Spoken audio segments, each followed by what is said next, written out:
नमस्कार, स्वागत है आपका डीडी न्यूज पर। मैं हूं रेशमा आपके साथ। आइए नजर डाल लेते हैं इस वक्त की हेडलाइंस पर। 5 देशों की यात्रा के तीसरे पड़ाव में प्रधानमंत्री नरेंद्र मोदी अर्जेंटीना पहुंचे। राजधानी ब्यूनस आयर्स में भारतीय समुदाय से करेंगे मुलाकात।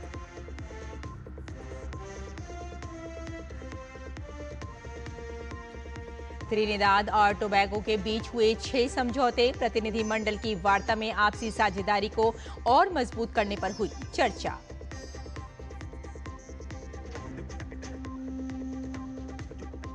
अंतर्राष्ट्रीय सहकारिता दिवस आज। गुजरात को मिलेगा देश का पहला राष्ट्रीय स्तर का सहकारी विश्वविद्यालय। अमित शाह आनंद मैत्री भुवन सहकारी यूनिवर्सिटी का करेंगे भूमि पूजन।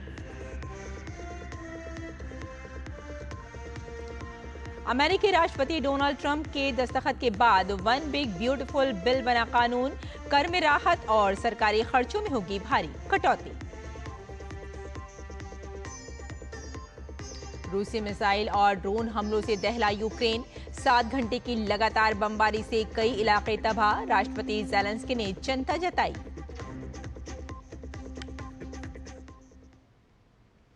और आइए अब समाचारों पर डालते हैं विस्तार से नजर। त्रिनिदाद एंड टोबैगो की 2 दिवसीय यात्रा संपन्न करने के बाद प्रधानमंत्री नरेंद्र मोदी दक्षिण अमेरिकी देश अर्जेंटीना की राजधानी ब्यूनस आयर्स पहुंच गए हैं। पीएम मोदी यहां भारतीय समुदाय से मुलाकात करेंगे।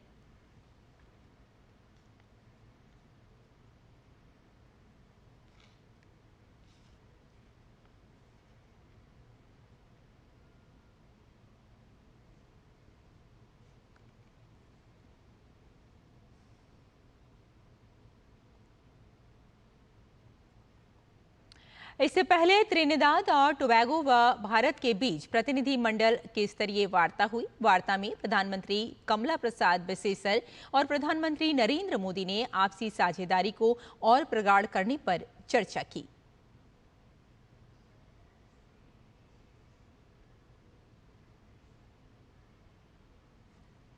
त्रिनिदाद और टोबैगो के दौरे पर प्रधानमंत्री नरेंद्र मोदी ने वहां की संसद को संबोधित किया। अपने संबोधन में पीएम मोदी ने कहा, भारत में लोकतंत्र सिर्फ राजनीतिक सिस्टम नहीं बल्कि ये जीवन जीने का एक तरीका है। गौरतलब है कि त्रिनिदाद और टोबैगो की संसद को संबोधित करने वाले पीएम मोदी पहले भारतीय प्रधानमंत्री हैं।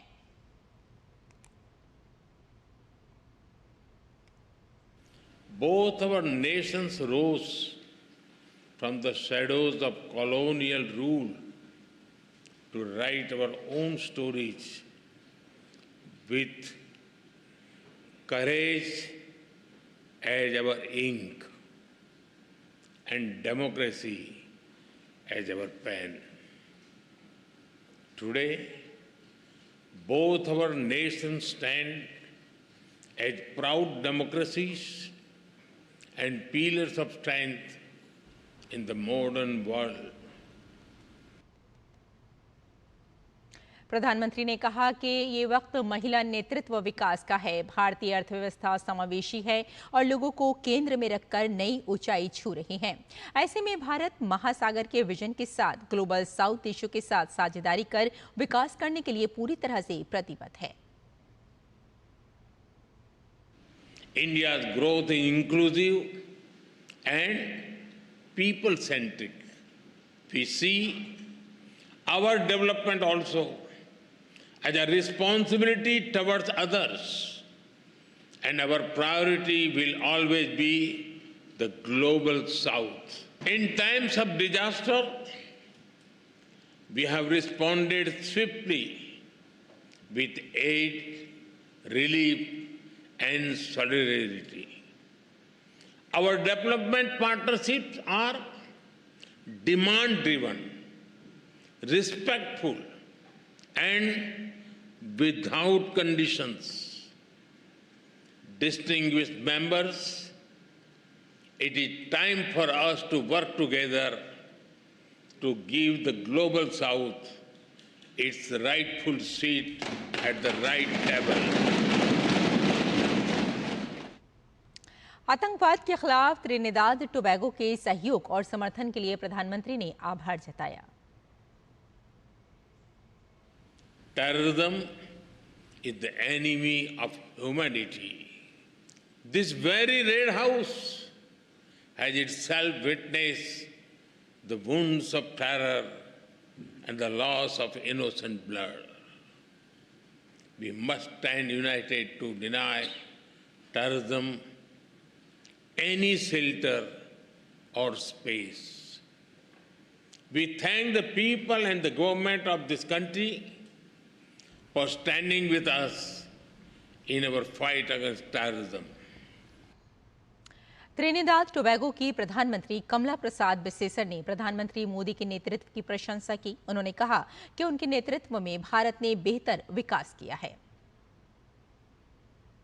We had the distinct honor of conferring our country's highest national award, the Order of the Republic of Trinidad and Tobago.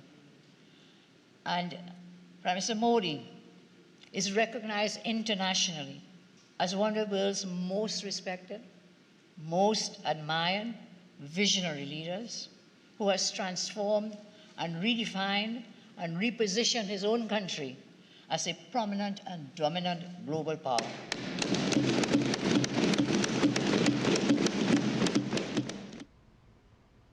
Port of Spain में प्रधानमंत्री नरेंद्र मोदी और त्रिनिदाद टोबैगो की प्रधानमंत्री ने संसद परिसर रेड हाउस में एक पेड़ मां के नाम अभियान के तहत नीम का पेड़ लगाया।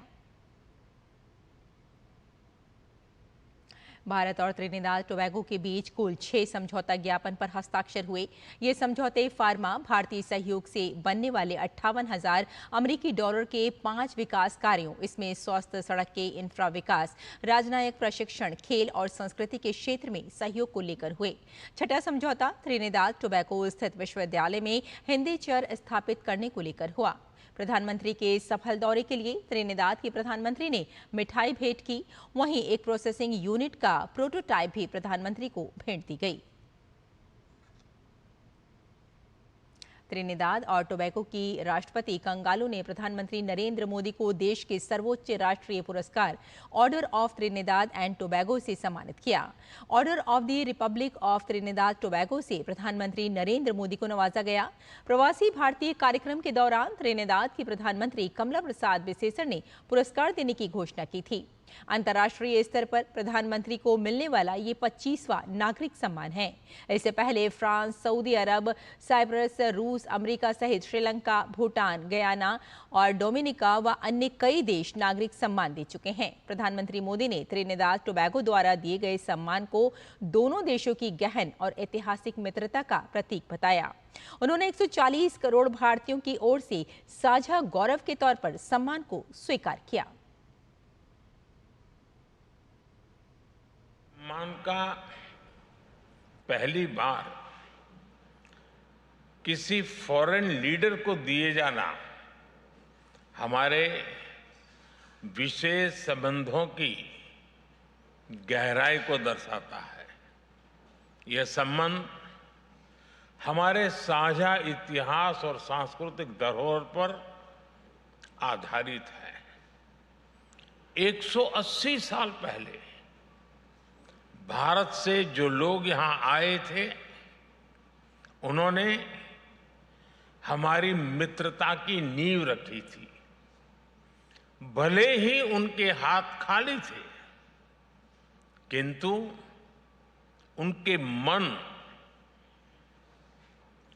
भारतीय सभ्यता, संस्कृति और विविधता से समृद्ध थे।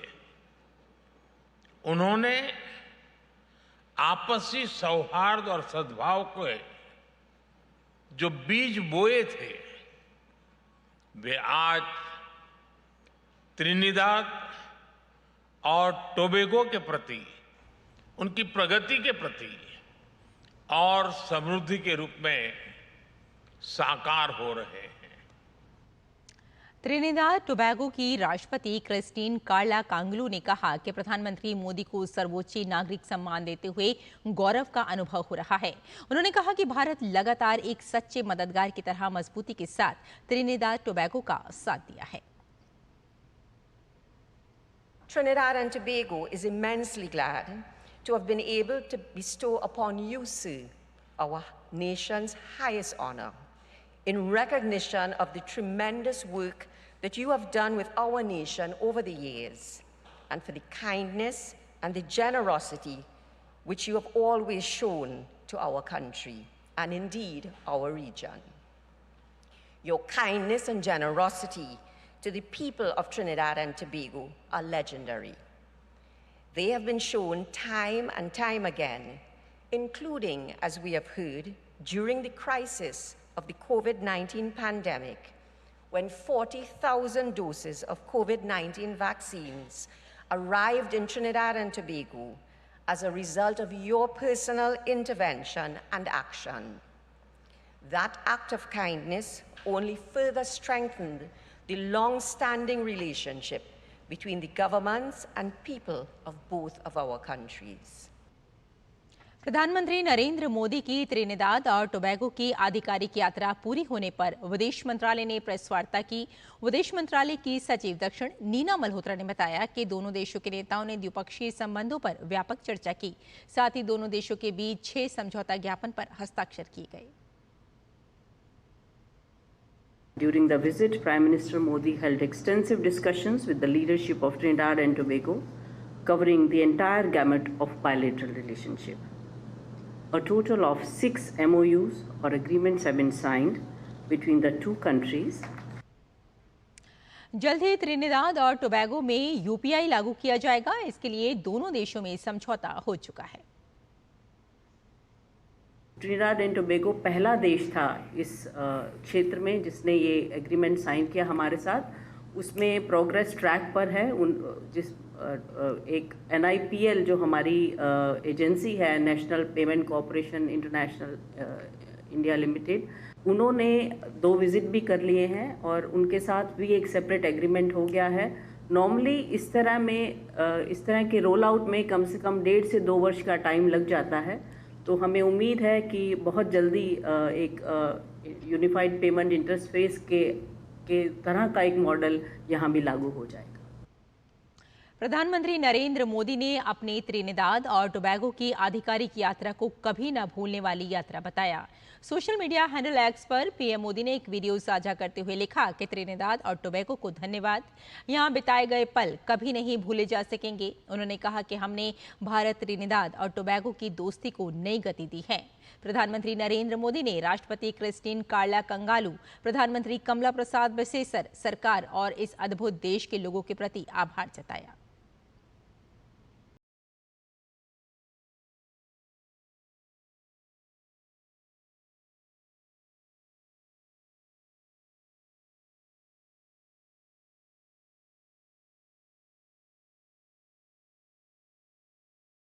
We deeply value the strength and support of our diaspora. With over 35 million people spread across the world, the Indian diaspora is our pride.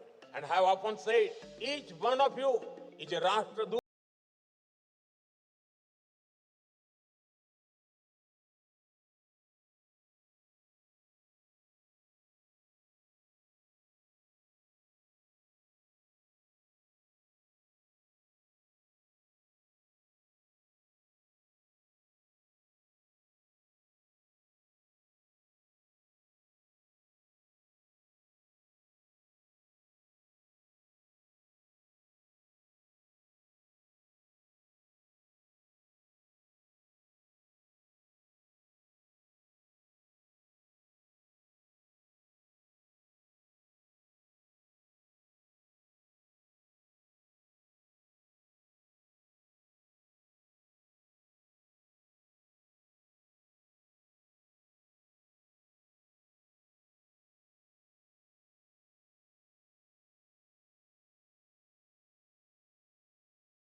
सम्मान हमारे दोनों देशों की शाश्वत और गहन मित्रता का प्रतीक है। मैं इस सम्मान को 140 करोड़ भारतवासियों की ओर से एक साझा गौरव के रूप में स्वीकार करता हूं। इस सम्मान का पहली बार किसी फॉरेन लीडर को दिए जाना हमारे विशेष संबंधों की गहराई को दर्शाता है। यह संबंध हमारे साझा इतिहास और सांस्कृतिक धरोहर पर आधारित है।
त्रिनिदाद टोबैगो की यात्रा पर प्रधानमंत्री नरेंद्र मोदी से प्रसिद्ध कलाकार राणा मोहिब ने मुलाकात की। राणा मोहिब ने महात्मा गांधी की 150वीं जयंती पर प्रसिद्ध भजन वैष्णव जन को तेने कहिए गाया था। प्रधानमंत्री ने साल 2018 में राणा मोहिब की प्रशंसा की थी और सोशल मीडिया पर उसे साझा किया था। राणा मोहिब से डीडी न्यूज के संवाददाता आदित्य श्रीवास्तव ने बातचीत की। वैष्णव जन तो तेने कहिए बापू के प्रिय भजन है और भारत में काफ़ी लोकप्रिय हैं। दुनिया में इसकी पंक्तियां जो हैं वो कई संदेश देती हैं। राणा मोहिब जी हमारे साथ मौजूद है, जिन्होंने महात्मा गांधी की 150वीं जन्म जयंती जब भारत में मनाई जा रही थी उस वक्त भारत के आह्वान पर जो है यहाँ पर एक भजन गाया था और बड़े चर्चित गायक हैं देश दुनिया के, और जड़ें जो हैं वो भारत से हैं। और जब प्रधानमंत्री नरेंद्र मोदी त्रिनिदाद और टोबैगो की यात्रा पर पहुँचे हैं तो पोर्ट ऑफ स्पेन में उन्होंने प्रधानमंत्री के सामने इस भजन को फिर गुनगुनाया। एक्चुअली मैं जब यहाँ पे है तो इंडियन हाई कमीशन ने मुझे अप्रोच किया था। उस टाइम 150 का वर्ष था महात्मा गांधी का जन्म, तो उन्होंने मुझे रिक्वेस्ट किया था ये भजन आप गा सकता है। मैंने बोला हाँ मैं तो गा सकता हूँ, क्योंकि वो बोला फिर रिकॉर्ड करना है और इंडिया में भेजना क्योंकि ये है। तो मैंने मतलब पूरा गाया था और भजन फिर इंडिया में भेजा। और And I was also very happy to know that, प्रधानमंत्री मोदी जी ने ट्वीट किया ट्विटर में, very lovely bhajan by Rana Mohib ji of Trinidad and Tobago. And at that time I felt very, very happy. कल प्रधानमंत्री जी भी आपसे मिले, उन्होंने फिर सोशल मीडिया पे इस बात को साझा किया कि आपने वो भजन तब गाया था। क्या कुछ कहा था प्रधानमंत्री? हाँ ज़रूर। तो उन्होंने एक्नॉलेज किया, मैंने राना मोहिब भी अपने ये गाया। और वो जो आदमी उनके साथ बैठा हुआ उन्होंने बोला था ये राणा मोहिब जी उन्होंने महात्मा गांधी जी के वर्ष में गाया था और मैं तो बहुत खुश था उनसे मिलेंगे। It's a once in a lifetime opportunity. कुछ पंक्तियां सुना पाएंगे, गाएंगे, गुनगुनाएंगे भारत के लोगों के लिए जो 7 समंदर पार यहाँ पर हैं, और आपके उस भजन को जिन्होंने वीडियो में सुना था आज वो हमारे कैमरे के जरिए देख पाएंगे। वैष्णव जन तो तेने कहिए जय, पीर पराई जान रे, पर दुखे उपकार करे तो है, पर दुखे उपकार करे तो है, मन अभिमान न आन रे, वैष्णव जन तो। बहुत बहुत धन्यवाद। राणा मोहिब जी हमारे साथ मौजूद थे प्रसिद्ध गायक हैं और कला के क्षेत्र में अगर देखा जाए तो संस्कृति, कला, ये सब जो चीज़ें हैं ये दोनों देशों को और ख़ासतौर से जुड़ती हैं। कैमरामैन मोहित उइके के साथ Aditya Srivastava, DD News, Port of Spain. और यहाँ रुकते हैं एक छोटी सी ब्रेक के लिए, जल्द हाजिर होते हैं। आप देखते रहिए डीडी न्यूज़।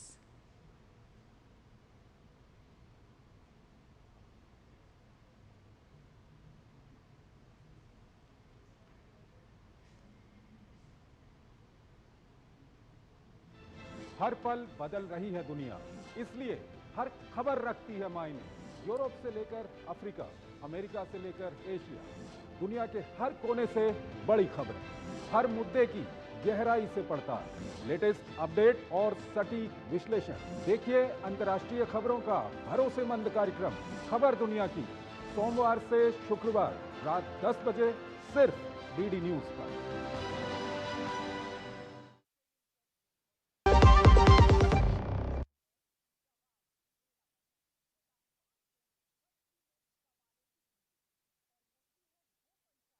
जहां मुद्दे टलते नहीं और कोई जवाब अधूरा नहीं रहता। आपको इतना बुरा लगा सवाल, मैं इसको दूसरे तरीके से पूछ लेती हूँ। मैं इसको दूसरे तरीके से पूछ लेती हूँ। यहाँ दलीलें नहीं, सच्चाई गूंजती है। मैं रीमा पराशर लेकर आती हूँ देश का सच आपके सामने।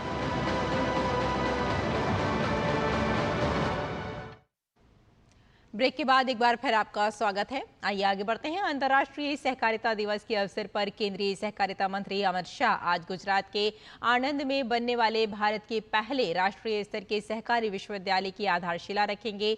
इस कार्यक्रम में गुजरात के मुख्यमंत्री भूपेंद्र पटेल और विधानसभा अध्यक्ष शंकर चौधरी भी शामिल होंगे।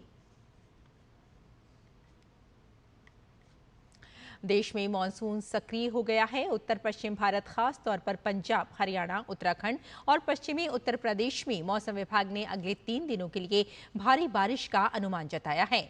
वहीं 6 जुलाई यानी कल पूर्वी मध्य प्रदेश और हिमाचल प्रदेश में अलग अलग जगहों पर भारी बारिश हो सकती है। मौसम विभाग ने पश्चिम हिमालयन क्षेत्रों के लिए रेड अलर्ट जारी किया है। हिमाचल प्रदेश, उत्तराखंड में भी धीरे धीरे बारिश बढ़ेगी और 6 जुलाई की रात को हल्की से मध्यम बारिश की संभावना है। इसके अलावा अगले 7 दिनों के दौरान कोंकण और गोवा, मध्य महाराष्ट्र के घाट क्षेत्रों, गुजरात क्षेत्र में अलग अलग स्थानों पर भारी से बहुत भारी वर्षा होने की उम्मीद है। बात करें अगर दिल्ली की, तो आज और कल राजधानी में गरज चमक के साथ हो सकती है हल्की से मध्यम बारिश। और अमेरिकी राष्ट्रपति डोनाल्ड ट्रंप ने शुक्रवार को व्हाइट हाउस में कर और व्यय में कटौती से जुड़े नए कानून पर हस्ताक्षर कर दिए। एक भव्य समारोह के दौरान ट्रंप ने बिल को कानूनी रूप दिया। इस दौरान ट्रंप ने इसे अमेरिकी इतिहास में सबसे बड़ी कर कटौती, व्यय कटौती और सबसे बड़ा सीमा सुरक्षा निवेश बताया। ये विधेयक प्रतिनिधि सभा में एक भावनात्मक बहस के बाद 214 के मुकाबले 218 वोट से पारित हुआ। यह कानून आवर्जन पर अंकुश लगाने के लिए धन मुहैया कराएगा और उनके 2017 की कर कटौती को स्थायी बनाएगा। हालांकि इस नए कानून से लाखों अमेरिकियों के स्वास्थ्य बीमा से वंचित होने की आशंका भी जताई जा रही है। ट्रंप ने कांग्रेस के दोनों सदनों से बिल को पारित करने के लिए हाउस स्पीकर माइक जॉनसन और सीनेट के नेता जॉन थून का आभार जताया। कर और व्यय से जुड़े बिल का पारित होना ट्रंप और उनके रिपब्लिकन सहयोगियों के लिए एक बड़ी जीत है। ट्रंप के समर्थकों का मानना है कि इस नए कानून से अमेरिका में विकास को गति मिलेगी। वहीं उनके विरोधियों का मानना है कि इससे $36.2 ट्रिलियन के कर्ज में $3 ट्रिलियन से अधिक की और वृद्धि होगी। उधर रूस ने यूक्रेन में अब तक का सबसे बड़ा हमला किया है। 22 फरवरी 2022 को शुरू हुए इस युद्ध को 3 साल से अधिक समय बीत चुका है, लेकिन दोनों देशों के बीच जारी संघर्ष थमने का नाम नहीं ले रहा है। राजधानी कीव में इमारतों और अन्य ठिकानों को तबाह करने के लिए रूस ने हमले के दौरान 11 मिसाइलों और 550 ड्रोन लॉन्च किए। इस हमले से कुछ ही दिन पहले रूस ने सबसे बड़ा हवाई हमला करने का दावा किया था।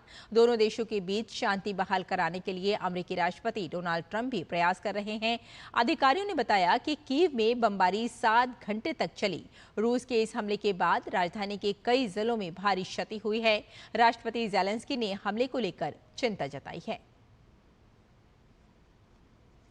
तो फिलहाल इस बुलेटिन में इतना ही, लेकिन डीडी न्यूज़ पर खबरों का सिलसिला जारी रहेगा। अनुमति दी, नमस्कार।